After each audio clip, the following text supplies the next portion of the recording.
इन्होंने अपनी तरफ से सच्चे प्रेम किया, पति से छल कपट झूठ निंदा अपमान मिला, इसलिए बस अपनी दो बच्चियों के प्रति कर्तव्य निभाते हुए लाडली जू के आश्रित हूँ, अलग रहती हूँ। श्री जी कृपा से एक नौकरी है जिससे श्री जी बच्चियों का पालन पोषण करते हैं। प्रश्न है कि प्रभु, क्या सब छोड़कर बस श्री जी के आश्रित जीवन व्यतीत करना चाहिए या अर्जुन की तरह संविधान के मुताबिक अपने बच्चों के हक के लिए परिश्रम करना चाहिए? ऐसा लगता है यदि मैंने दूसरा मार्ग लिया तो मेरी श्री जी का आश्रय छूट जाए। नहीं नहीं, श्री जी का अंदर आश्रय रखो, बाहर व्यवहार में अपने कर्तव्य का भी पालन करे। ऐसा नहीं कि आश्रय लेके चुपचाप बैठ जाओ, कोई साधु महात्मा नहीं हो।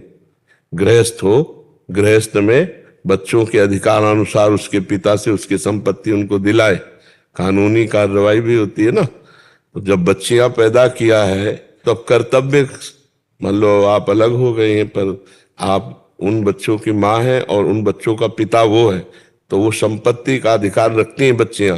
समय आने पर उनको उस अधिकार की प्राप्ति होगी तो वो भी सुखपूर्वक जीवन व्यतीत करेंगी। माता पिता का जीवन होता है संतान की व्यवस्था के लिए, खूब संतान को पढ़ाए लिखाए, उनकी व्यवस्था करे, अपना कर्तव्य पूरा हुआ, भगवान का भजन करते हुए भगवान को प्राप्त हो। तो इसमें कोई बाबा जी थोड़ी है कि हम अब भगवान के सहारे बैठ गए। अंदर से भगवान का सहारा, बाहर से कर्तव्य है। गृहस्थी में कर्तव्य कर्म को देखना चाहिए अपने अधिकारानुसार। उसमें ऐसा नहीं कि अब जो होगा सो, फिर बच्चे हैं बच्चियां हैं, ये बात है। अब मान लो हम लोगों के पास आज ना आवे तो हम भूखे रहकर भी कीर्तन करेंगे, क्योंकि हम लोगों को यही ट्रेनिंग दी गई है, यही शिक्षा दी गई है। सहना है, भगवान जैसे रखे वैसे रखना है। लेकिन गृहस्थी में कर्तव्य कर्म है, उसमें अंदर से भगवान का सहारा है और बाहर से अपने कर्तव्य कर्म को करना है। अर्जुन जी कह रहे मैं भिक्षा मांग के खाऊंगा, भगवान कह रहे नहीं, युद्ध करो, तुम्हारे लिए युद्ध रूपी कर्तव्य है। तो अपने कर्तव्य का पालन करते हुए भगवान के भरोसे रहना चाहिए। अगर भगवान का भरोसा लेकर केवल ऐसे बैठ गए और अपने कर्तव्य का पालन नहीं किया तो आपने सही भगवान की आज्ञा को नहीं माना।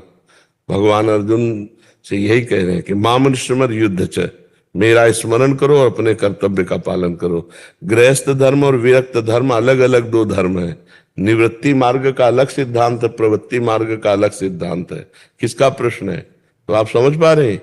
हाँ, तो नहीं छूटेगा, नहीं कह रहे अंदर से कहीं आश्रय ना छूट जाए इन सब करते। अंदर से आश्रय भगवान का रखिए, बाहर से प्रयत्न कीजिए।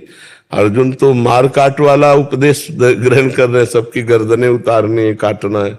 आपको ऐसा कुछ लड़ना झगड़ना तो है नहीं। अगर बच्चे थोड़ा सयाने हो तो उनको उनके पिता के हक को दिला दीजिए, क्योंकि तभी उनका जीवन थोड़ा सुव्यवस्थित हो पाएगा। क्योंकि आपके पास इतनी सामर्थ्य तो दिखाई नहीं दे रही कि आप इतने सक्षम हो कि अपनी पुत्रियों को सब, तो उनके पिता के पास तो संपत्ति होगी ही ना।